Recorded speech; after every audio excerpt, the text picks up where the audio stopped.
Look at that. That's the first time that we've used an intro like that before. So hopefully that's given everyone everyone time to join. Yeah, we're also multi-streaming. So we're LinkedIn Live and we are Facebook as well. And this session is being recorded and will be available on YouTube afterwards. But before, we've covered all that off, I'd just like to introduce you to Alana. Alana, thank you so much for joining. You are so welcome. No, thank you. It's great to be here and to chat about this very important topic that is, it's become a real passion of mine to let our voices be heard, I guess. Yeah, no, absolutely. And before we go into kind of how we started talking about this and what we're going to be talking about, which is the forgotten parents of lockdown, do you want to just give a bit of an introduction to your setup? What your setup's like at the moment? Yeah. What I should tell you about me is that I work in marketing. I've worked for my current employer for about 16 years. I spent some of that time in London. And then my husband and I moved back to Scotland, to Glasgow here, when we decided to start a family. So we now live in the south side of Glasgow.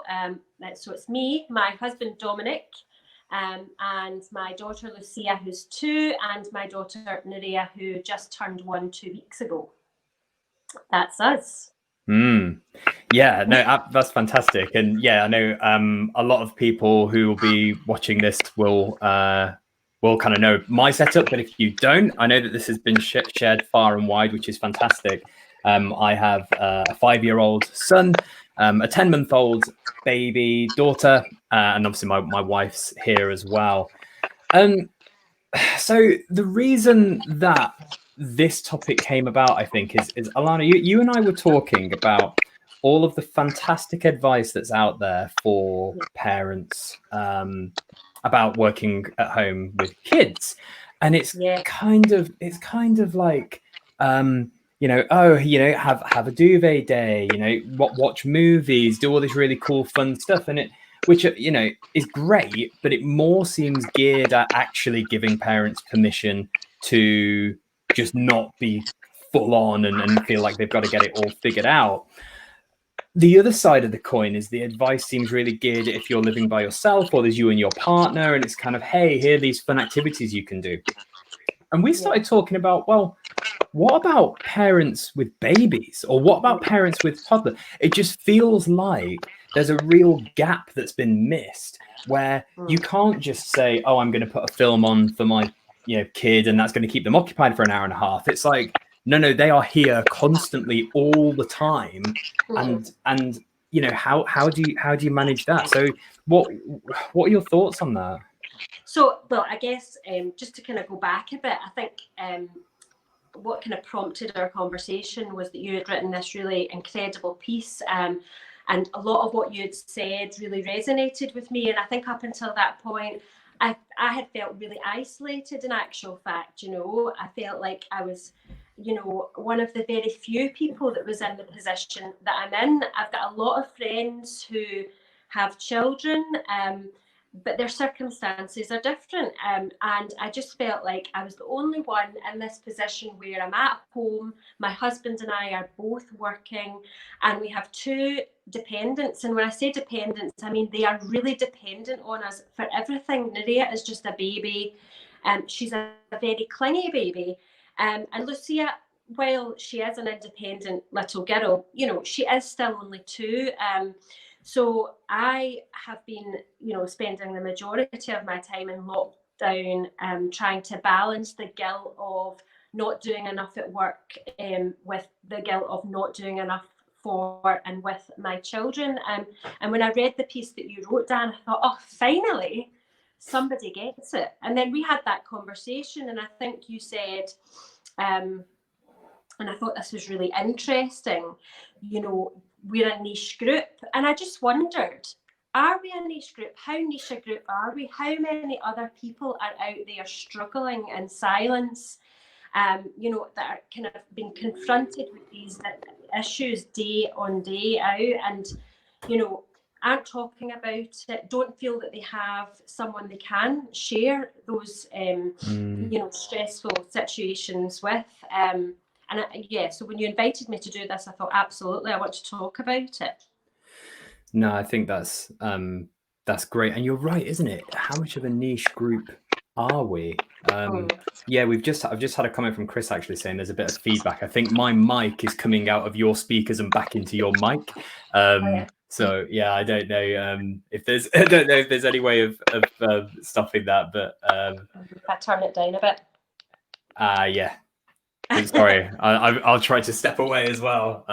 So I've now got my standing desk, which is great. So I'm very, very, very happy about that. But yeah, how much of a niche group are we? And I just, and I was thinking this the other day because there was a guy on Twitter who was saying, who feels like they're missing that commute time. And I was like, I feel like I'm missing that commute time because that was me time. No one, but if I was on the train to London and I saw like colleagues were getting on, they would know, after the first time, they would know, you don't talk to me. Like, I'm the most sociable. I'll talk to anyone at any time apart from that train ride in. That is my time. You leave me alone. And I really, really miss that. So I commented back on Twitter saying, yeah, do you know what? I'm really missing that because I'm having to go from kind of dad mode at 8:59 to work mode at 9, and it's really, really hard. And his comment back was, what? And I've had this from a number of people.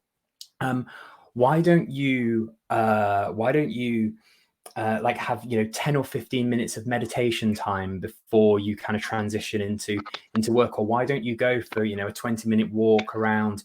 And I'm like, okay, let me set the scene for you. It's like we've got like my son who's just up at the crack of dawn and like go. The baby's up all throughout the night, and then my wife, I try and give her as much of a lion as possible because then she's got both kids all day. If I wake her up and say, sorry love, I just really got to get in the right headspace, can you just it'd be a surefire way to a divorce, I think. I just don't know how many people, and this is why I still think it is a niche group. I don't know. I just think people like when we talked about this, people forget. People who've been there and gone through the other end, they forget. And you've had experience of that, haven't you? Yeah, definitely. I mean, it's so interesting what you're saying. I've had some really interesting advice from people that are just so well-meaning, but yes, people that say, well, why don't you? It's a nice day. If it's a nice day, take the laptop out to the garden, let the girls run around in the garden. And I'm like, well, if I do that, Nerea's going to climb on something, fall off. She's going to eat stones. It's just, and these are people who do have children, and, it's totally not their fault because the thing about being in lockdown is it's just such an intense environment for everyone. Everyone has their own challenges, and there is a real danger of us kind of, being so immersed in our own situation that we kind of forget what everyone else is going through, or we just don't realise. We can't put ourselves, we're so immersed in our own situation, how tough it can be at times, that we don't realise that actually everyone's situation is just as tough. So yeah, but that is funny because I was talking to my husband this morning about us chatting today, and I said,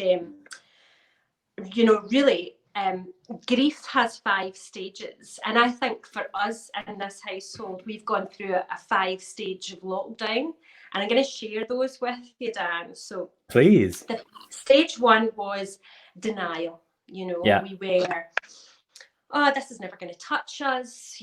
Our family are kind of protected from these types of things. It won't happen to us. And that shows a naivety, but I don't know if you can recall those first few days when the news started to break, and it felt like such a distant thing. It just didn't feel like something that would ever really impact on us. Yeah. And then quite quickly we realised that it was going to impact us, and we had to think about it. And then that's when stage 2 kicked in, that kind of productivity. Let's think about every eventuality and plan for that. I'm a planner. That's what I do. You know, I took to Excel. I had a schedule. You know, I ordered stuff from Amazon to create this command center in our kitchen so that I knew who was going to be where. You know, we had everything written down from Nydia's nap times to, you know, when we were going to eat breakfast, lunch and dinner every day. And that worked, right? That worked for a good few weeks. And it was, you know, I was very chuffed with myself that I'm all over this.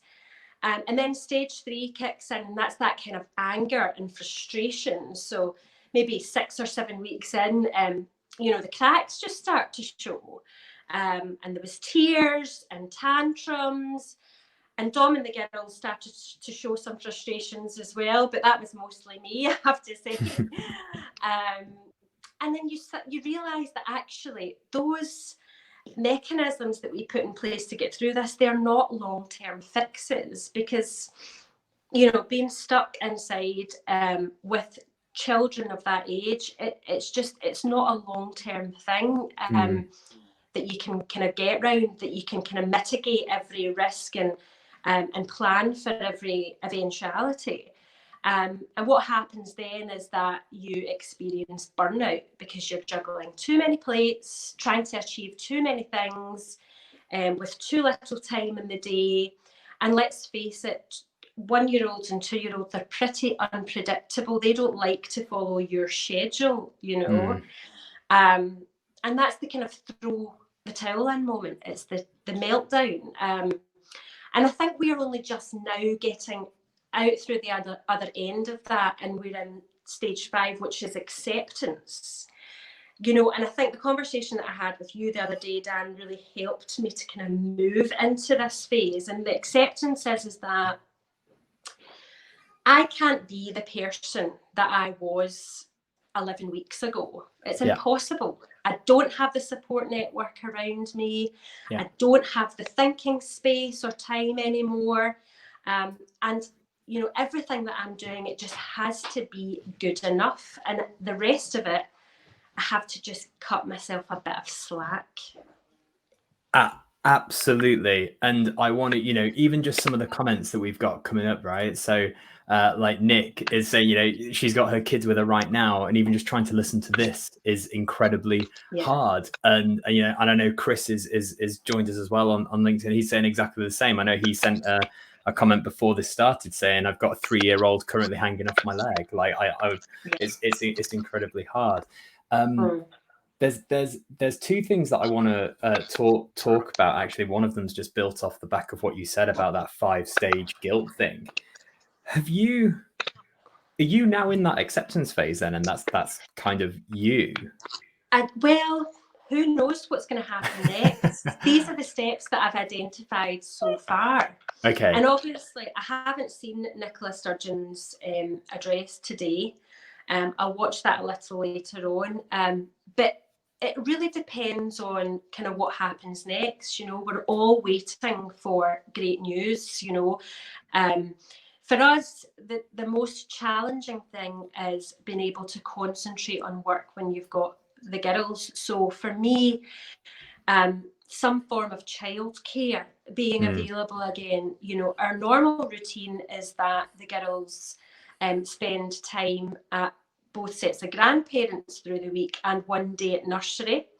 Now, I'm not expecting nurseries to open up again anytime soon. But I have had the thought often that, you know, my parents and my husband's parents, they're not in a vulnerable category. They're not in a high risk category.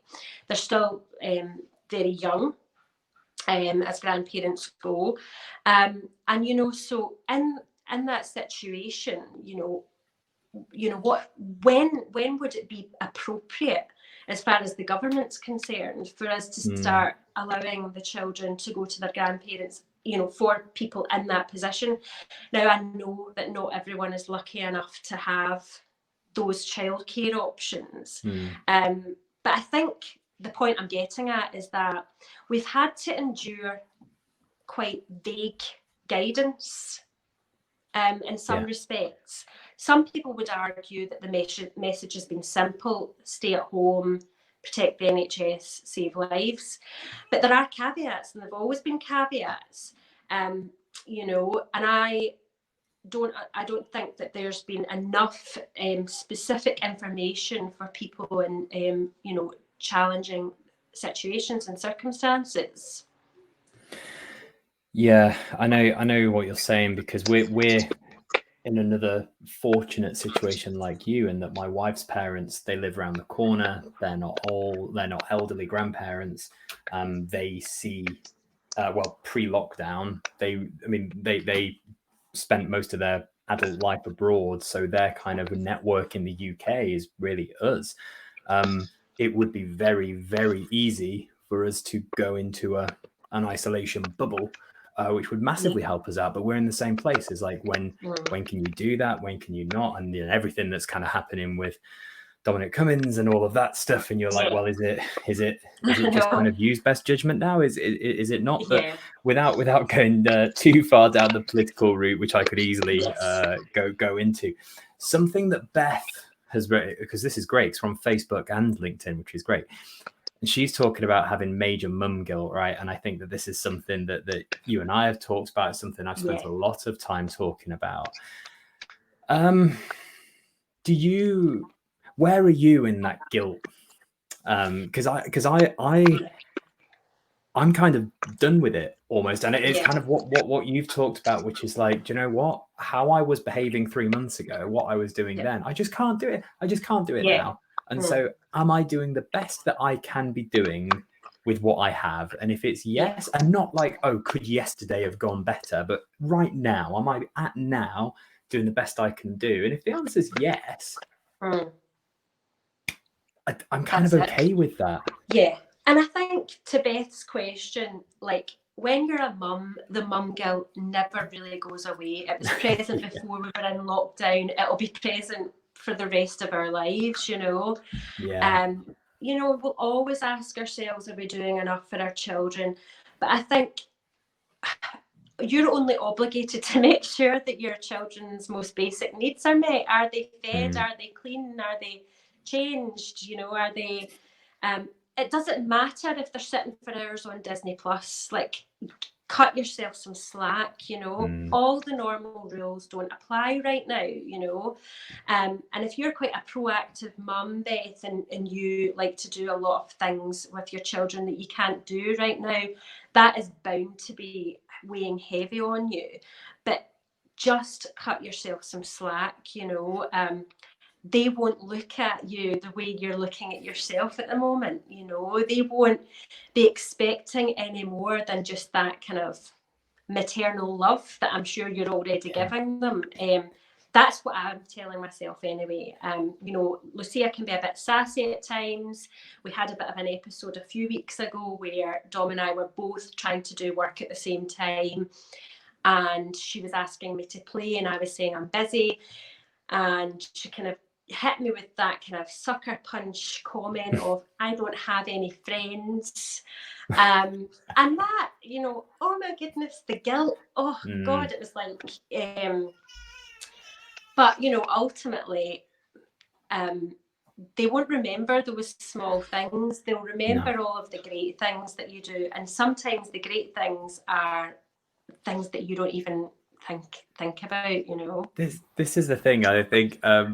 And yeah, just to share with you something that happened yesterday. It's so we had Theo was having a glass of Coke, and he had ice in it, and he was sat in his little chair, and Xanthi kind of crawls up to him, and she like gets her hand on the cup, and we all just kind of look, we know what's going to happen. She yanks it down, ice all over him, like Coke all over him. He's freezing cold. He went nuts. He was like screaming, and he was going, I hate everyone, get out, get out. And like, and I'm there going like, and it's really, I was like talking I think on TikTok about this last night.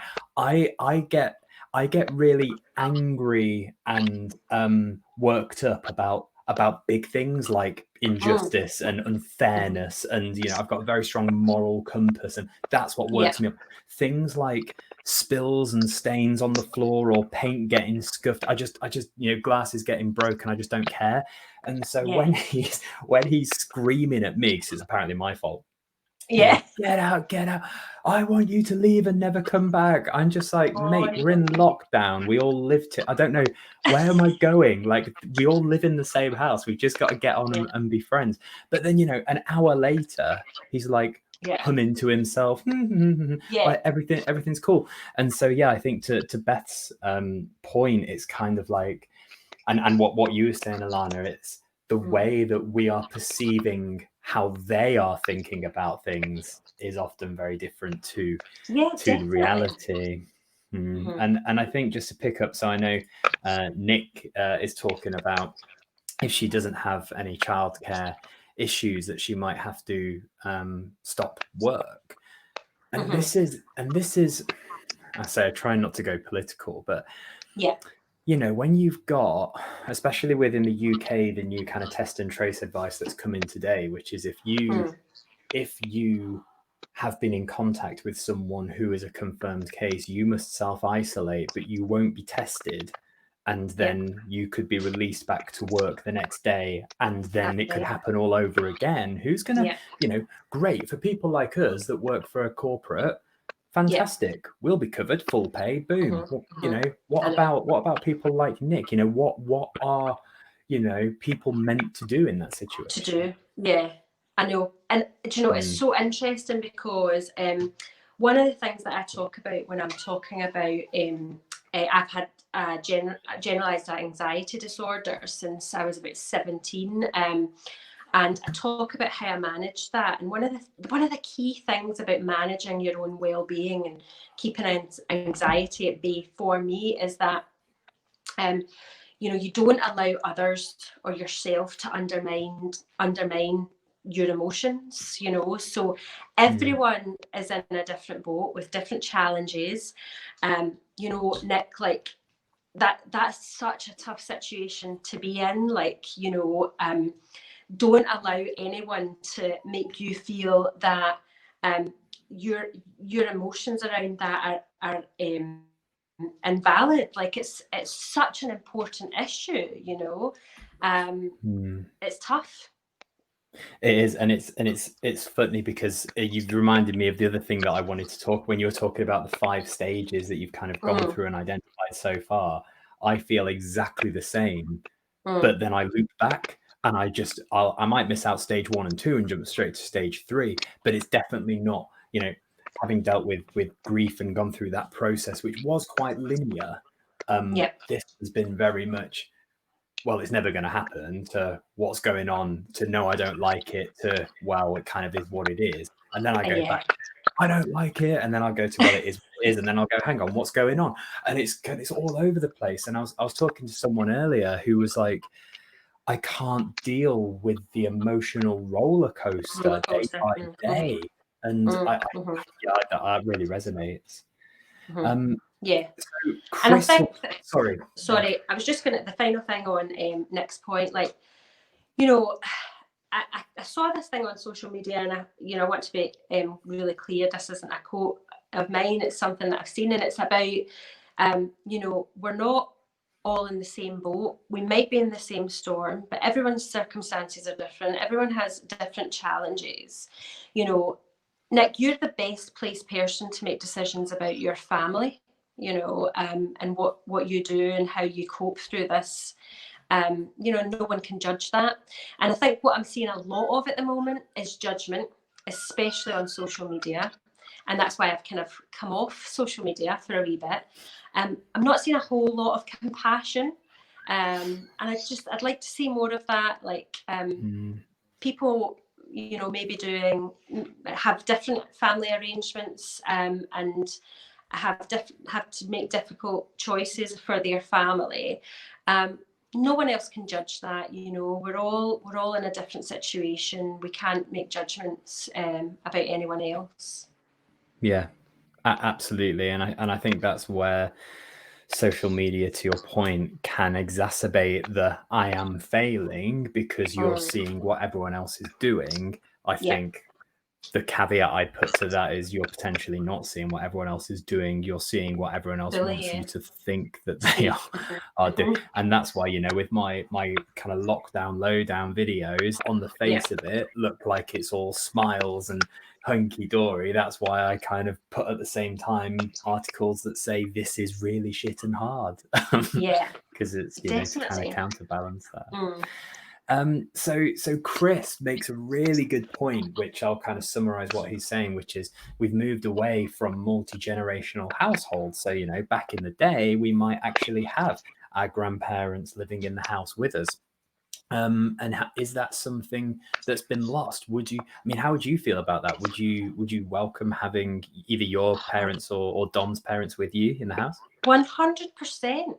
A few weeks ago, I was looking at the loopholes and I read this piece, and my mum and I were chatting about it, and we said, so it said the rule was, or the kind of exception to the rule was, is that if you experience a domestic dispute within your household, you can move into another household until that dispute is resolved. Right? And my mum actually said to me, "Now, I could have a fight with your dad and I can move in with you and look after the girls." And I was like, I don't think that we should be going down this route where you're actually having to have a fight with my dad in order to save me from the dire straits that I'm in.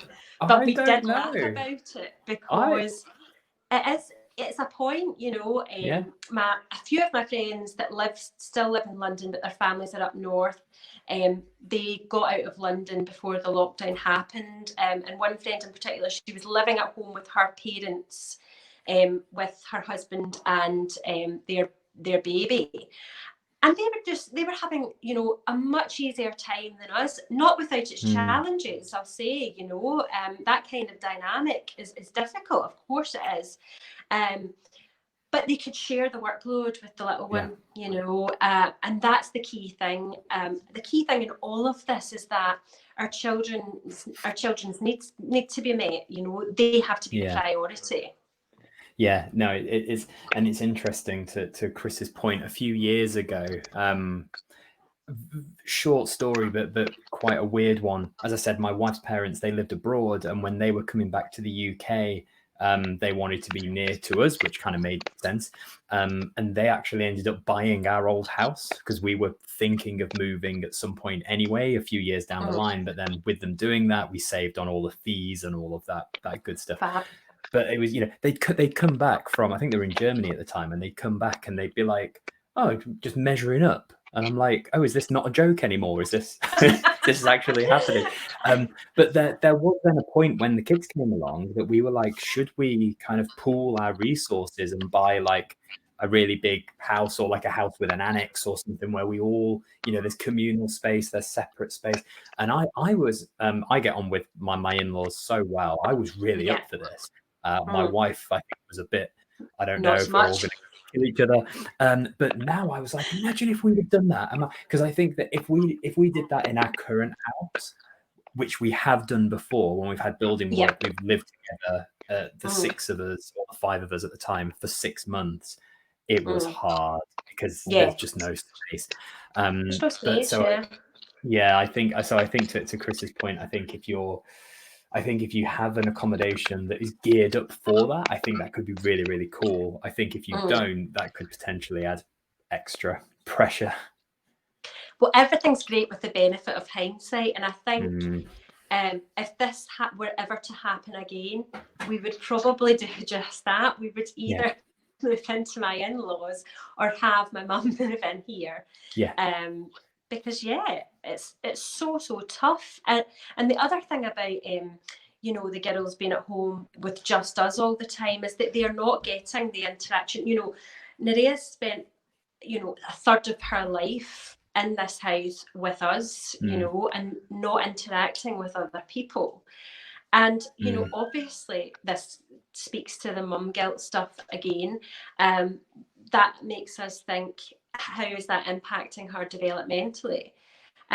So yeah, I think it is an interesting question. I'm sure a lot of people have thought about the kind of moving into their parents or in-laws, or the other way around.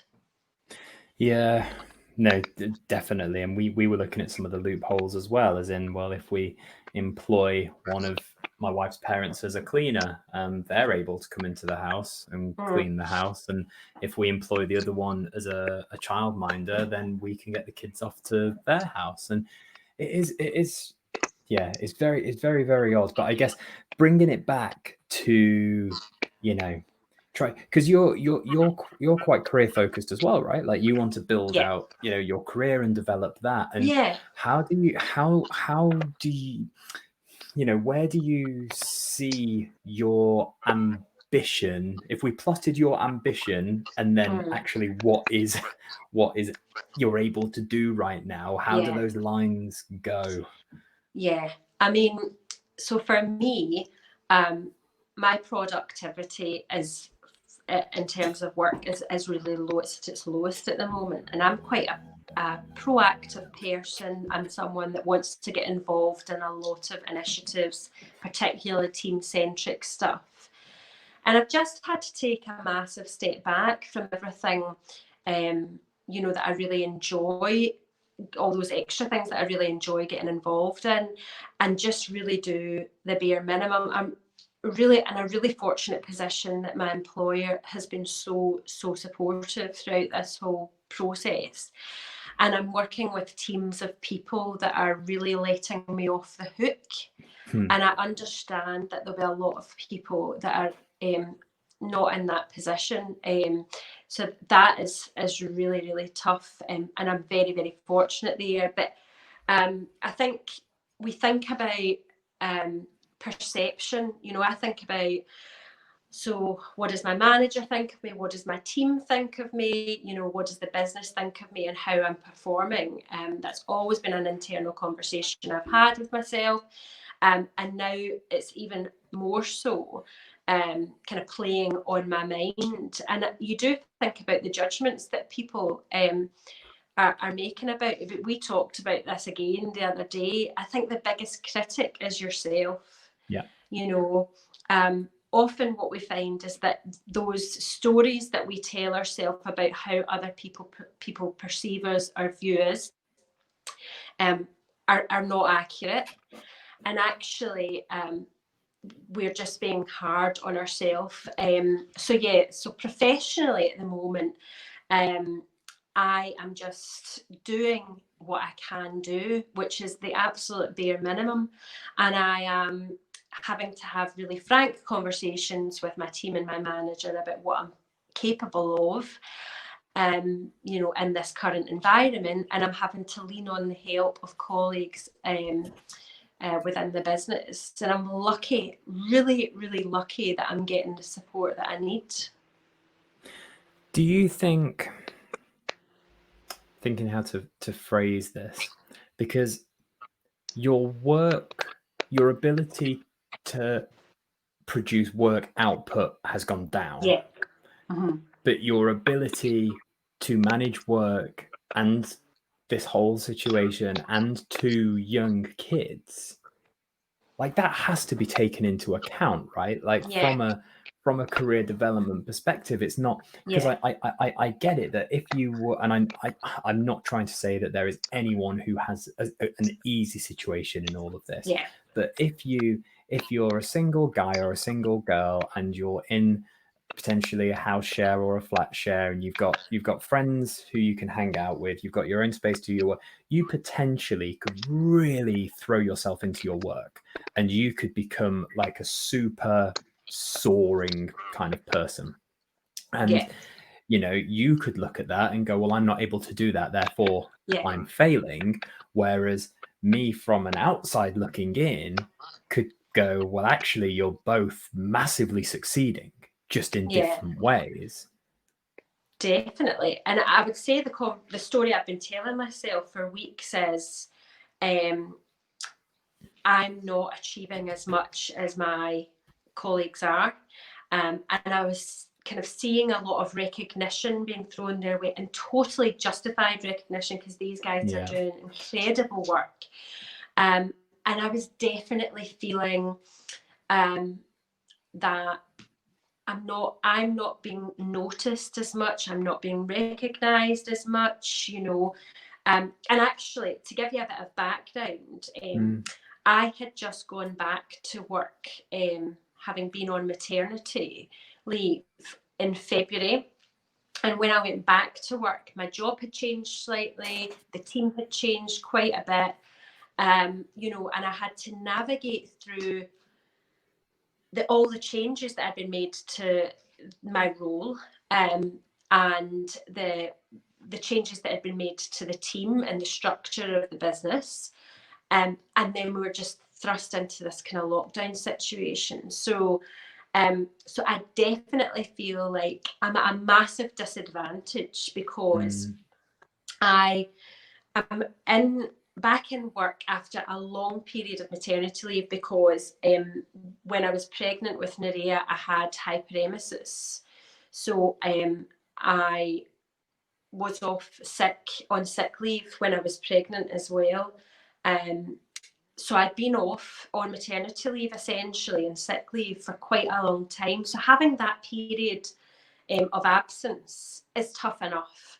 Coming back into, you know, a change of job and a change of team, etc., is even tougher. And then kind of trying to get to grips with that, using the people around you to lean on for help, then being thrust into lockdown is, you know, it's just unimaginably tough. So yeah, the conversations I've been having with myself are, you know, I'm not being productive, I'm not being seen, I'm not being noticed, I'm not producing my best work. You know, a lot of the times I'm rushing to get things done, because you know, I've got children to attend to, or this, that, or the next thing. So the time I can spend working and the attention I can give work when I am working is limited. And I do think about how that will impact me long term. Definitely, it plays on my mind all the time. Right, yeah. It's tricky, isn't it? Because I know when we talked about recording this, there was basically one window, which is now, and it's like, because it's not, you know, this is when we can do it. And, you know, I've again had conversations with colleagues or other people about this, and, you know, I've even had some of them say, and potentially quite rightly saying, well, you know, you're doing these LinkedIn lives, you're doing, you know, these extra podcasts and stuff. And I'm like, yeah, but I'm not going for coffees with people to catch up in the office, which I would be doing. You know, for me, this is a social outlet. Selfishly, I'm just dragging everyone into my social needs. And it's like, you know, that's so, but I think that's incredibly worthwhile. I think in terms of and I understand what you're saying around the career development side of it. Again, I just think it's so not as in your attitude is short term, but I think the situation is so short term you know, and I think that, you know, when it comes to looking at moving on or interviews or whatever it is in the future, if I was you, I'd be waving a big flag saying, not only did I keep, you know, work, my work had to reduce from 100% to 50% or whatever it was, but you know what? I kept a family going, I kept this, and I kept on top of my job. I'd be like, when can you start? Like, what more? Because you take that attitude and you and that drive and just that, you know, you've got one of two things, right? You either go, well, do you know what, I'm going to do what I can do, or you go, I can't do this. And what you're demonstrating is, well, do you know what, I'm going to do what I can do. You take that mindset, put it into a non-lockdown situation where the kids have childcare, the kids are at school. You know that is someone that's going to fly. So I would see, from your perspective, I just see this time as setting that groundwork. It's just you're not going to be building up new structures, but you're going to be making sure those foundations are so ready for when you're able to. And I think the key to it is to manage it all effectively. So by that I mean, you know, I know what my workload is, you know, Yeah. I know what elements I can, you know, turn my focus to, and I know that the stuff that I don't have the time to do or to focus on. And it's about having those open and frank conversations with your manager, you know, drawing on those, you know, your teammates and your colleagues to support you, you know, and, you know, I think having the thought and the forethought to think, right, this is what I know I can manage, and actually that's all I can manage, and that's it. It's going to have to be enough. And then and looking for the support elsewhere if you can. Yeah, absolutely. We had a question as well come in outside of this live, which is pretty cool, from Rich Perrott, who said, do you think this crisis has just exacerbated what those forgotten parents were experiencing before, or do you think it's a new thing?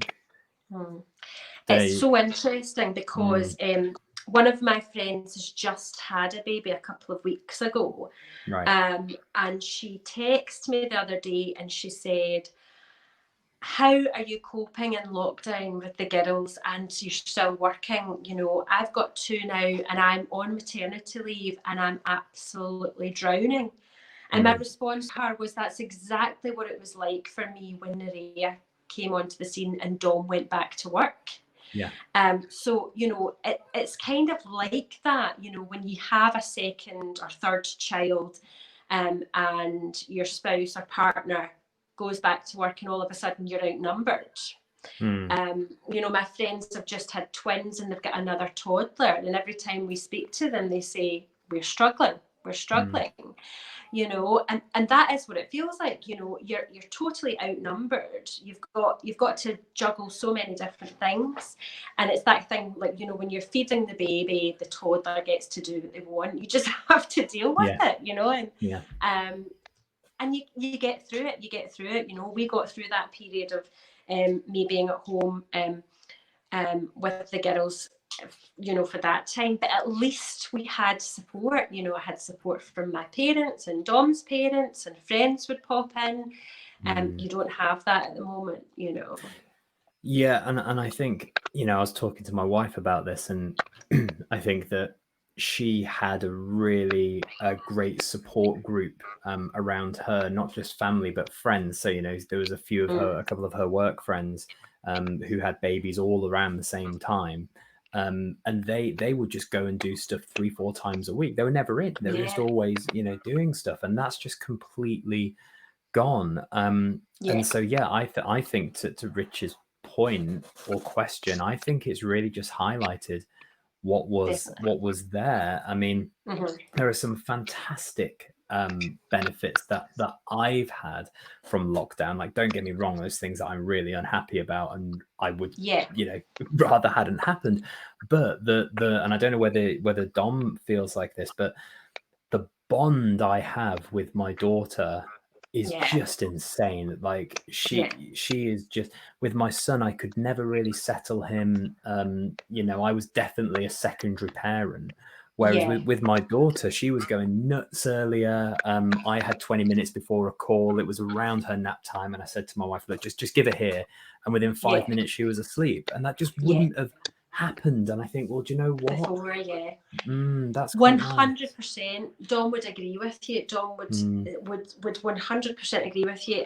You know, I can see it in him. You know, him and Nerea, they're forming such a great friendship. You know, the dynamics of their friendship is different to the dynamics of the friendship that I have with her, and it's just so lovely to see. And so definitely, you know, the positive spin on this is that Dom doesn't have to do a commute to Edinburgh every day. You know, he's here and he's upstairs in the attic, and that's, you know, that's lovely. There, you know, lockdown's not without its plus points, I have to say. You know, I think that the conversation about flexible working that's starting to happen among businesses that would never have really entertained it before is a really, really positive one. And I think that actually it'll be so positive for dads and mums, but whoever the parent is that decides to go back to work, as opposed to the parent that takes maternity/paternity leave. If that person is able to take a more flexible approach to their working, it can only be a benefit to family life. Yeah, I can completely agree. I just want to call out as well, we've only got a couple of minutes left, so this has absolutely flown by. And if you do have any more questions, and thank you to everyone who's been thrown in questions, if you do have any more questions, do let us know now so we can get to them. Whilst they do or do not come in, I wanted to again take it right back to the start. And we were talking about how a lot of the advice that's out there is it seems to be geared more towards families with either older kids, or I mean, we haven't even touched on kind of disabled kids, or and again, like my younger sister has Down syndrome, and she's now she'll be 26. But she has kind of the mental capacity of probably about 5 or 6, and you just couldn't, like, you can leave her alone. She can watch TV, she can get a drink and stuff, but it's not so. And I think with single parents and stuff, and I think that you touched on people don't come at this from a negative place. They just come at it's just a complete, I don't want to say lack of empathy, but just unawareness of what's going on. What do you sounds like such a negative term, but it is. It's ignorance. It's we're so kind of immersed in our own situation. Because most of us, we're just struggling every day to get by. That it's very difficult to be empathetic right now to other people's situations, because you just feel so like you're so hard done by yourself. So if there's someone listening to this who kind of doesn't get it, isn't in that situation, but they might manage people who are, or they might be part of a team who they know, there's kind of, what do you think there's like the one thing that they could do to just try and get it, or maybe not get, I don't know. Well, it's just to practice that empathy and compassion, and I think it's about having those really open conversations. I'd rather someone just asks me the question they want to ask, rather than, the kind of guarded kind of question around what our kind of situation is. And I'll be upfront with them, but I think that people in our position, Dan, we have a responsibility to talk to people about what we're struggling with, and I'll talk to anyone that will listen about how I'm struggling. But I think a lot of people don't. They don't want to burden other people, and they may think it's a tad unprofessional if you're on a conference call to say, this is what I'm dealing with at home at the moment. This is how I want to work, if that's okay. But it's easier to do that up front and talk about your kind of situation at home than to, be confronted with a crying baby in the background that you have to just pop up and off and deal with, I think just be open and upfront, and really think about what are the things that you need from other people, and communicate that with them. Yeah, I know. I have to say, people are very receptive to it when you talk to them about it, even if they can't put themselves in your shoes. When you're honest with them, often I'll share, funny stories or tragic stories about Nerea falling out of her high chair with people, and they'll say, "Oh my goodness, it must be so difficult for you," and you've got to say, yes, it is difficult. Don't sugarcoat it, be honest. I think that's it. Like this morning, for example, I thought it was perfect that so Theo and my wife had a lie-in. Xanthi was up, so I got up with her. Then and I try not to have meetings at 9 o'clock, just so I can kind of transition easy. But I did have a 9 o'clock meeting, so then I'm kind of trying to get ready with the baby. I'm then on the call with the baby. I've never met these people I'm talking with before, and she's being quiet for the most part, and then I'm very good at muting when I'm not talking, and then she was going nuts, and I find myself apologizing, and everyone like gets it, like, no, it's fine, but there was someone that I could sense that they were kind of like, this is quite annoying trying to listen to this call. And I'm just thinking, yeah, mate, like, try living with it. Like, you know what I mean? know. And what I will say is that I do understand that it is challenging for other people who maybe don't have children. It's an adjustment for everyone, to cope with having a baby on a conference call. But this is what I'm saying. We all just need to be mindful of each other's circumstances and how we're responding. I couldn't agree more. Right. That's all we've got time for. Thank you so much for taking the time to come and join, and for everyone who's been watching and commenting. And as I say, this will be we've now got recording capability, so this will be on YouTube as well, so you can watch back if you missed it. So Alana, thank you so much. Thank you. Thanks everyone. Cheers. And we are going offline.